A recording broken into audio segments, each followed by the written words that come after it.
Pamene America inazanena kuti ipanga attack Iran inazayankha kuona kuti iyoyo ndikuti ipanga attack ma bases onse ma military base onse ma barracks onse America amene ali ku region imene iyi. And atankhula mawu amenewo pali dziko limodzi limene litchedwa Bahrain foreign minister wakumenekoko anazayankhula mawu kuti ngati mungapanga attack ife base ya America kwathu kunoko ku Bahrain kuno ndikuti ifeyo tidzayifufuta Iran pa map. Ndiye pano Iran kubwezera yayambira ku Bahrain. Yeah, welcome back to the YouTube channel Malawian Cameras. Basi lero ndituma update azibwera pafupi chifukwa tinona kuti zinthu zili tinena kuti pano basi basi zimene mayembekezera kuti makuti muzitete zisakuti akwaniritsa zikuchitika. So pakati panopa pambepo kuti Israel ndi America yapanga attack ku dziko la Iran malo angapo. Iran nayonso ndithu yapanga launch ma ballistic missiles mabomba ku ma bases awo ku maiko angapo.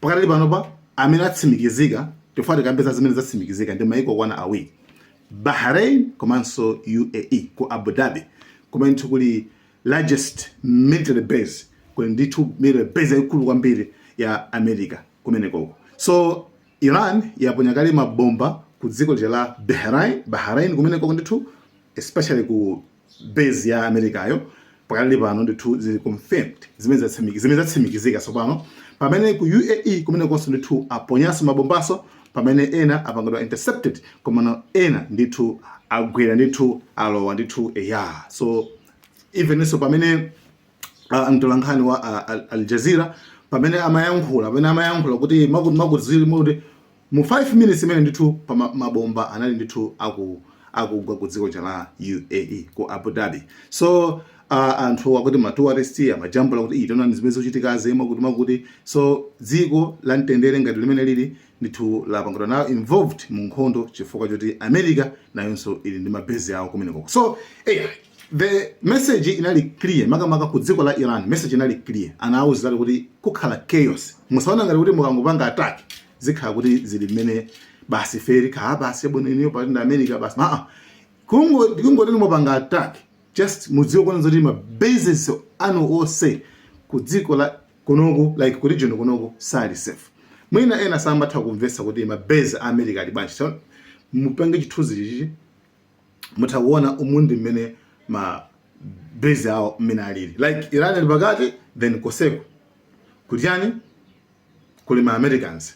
And I remember panali mtolankhani wina panali CIA wina, former CIA wina amayankhula kuona kuti ifeyo tinkapanga ma job tikakhala kwathu kuti ku CIA timakambirana kuti timati nchifukwa yani Iran ikuika dziko lake pakati pa ma bases athu.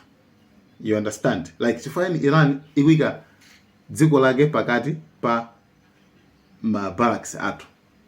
You understand? Meaning kuona kuti iwo anaika ma barracks mose kuizunguliza Iran cholengera ankadikira nthawi ngati imene iyi. So Iran before kutero kuti ku America ndikutali kwambiri so ungachoka mabomba yocho umeenda kufika ku Iran. That's why amene kuti they have to come closer. Pamene Iran ndi ma skills opanga mabomba ndikumayendetsa ndikumapira mpaka ukafika kutali. So that's a little bit different. So Iran yapanga zimene zizi chifukwa poyambirira analengeza kale anziya unena kale kuti palibe amene awine nkhondo imene. There would be no victory for anybody. It would be a devastating war. And since the Americans' bases are scattered to different places in the region, then unfortunately perhaps the whole region would be engaged and would be involved. So it is a terrible scenario. Mwana ko ino nkhondo ija ndewe jonna kuti tife kumano apapa nkhondo isi sipakhala wina. Iwe upanga zimene ungapanga zumife ndi kutchira nyumba. Iwe upanga zimene ungapanga zochapa ine mphamvu zochepa koma ine ndipanga chilichonse koma mpakana nkhondo ikamatha nawe so uchifira kuti koma right munthu uja chabwino mugonjetsa koma munthu yawa wandikwapula. Yeah, so Iran ifuna kugwisa ntchito njira zimenezo. Kwenikweni anthu amene wawa Benjamin Netanyahu waperekaso message pano.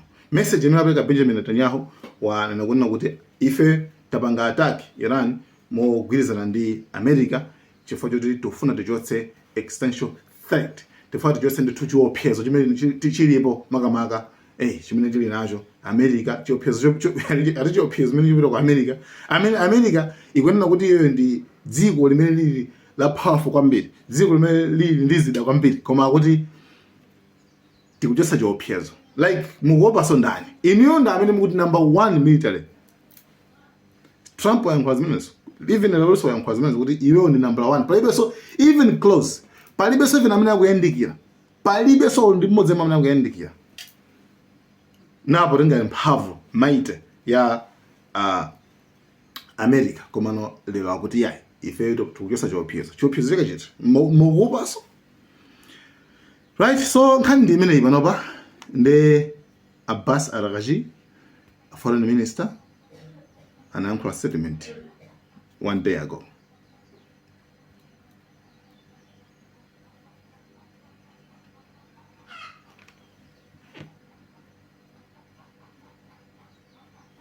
So ngani ndimene guys, thank you so much. Malawan cameras tikati kupasani na update mambo fupi kuti tuone kuti izokhala bwanji. Kwa pakati pano mayiko amene apanga confirmed ndi awiri kuti Iran yabwezera. Koma kwina kumabomba ku Israel kungomveka masaini kuti mabomba ora akubwera. Guys, thank you so much Malawan cameras.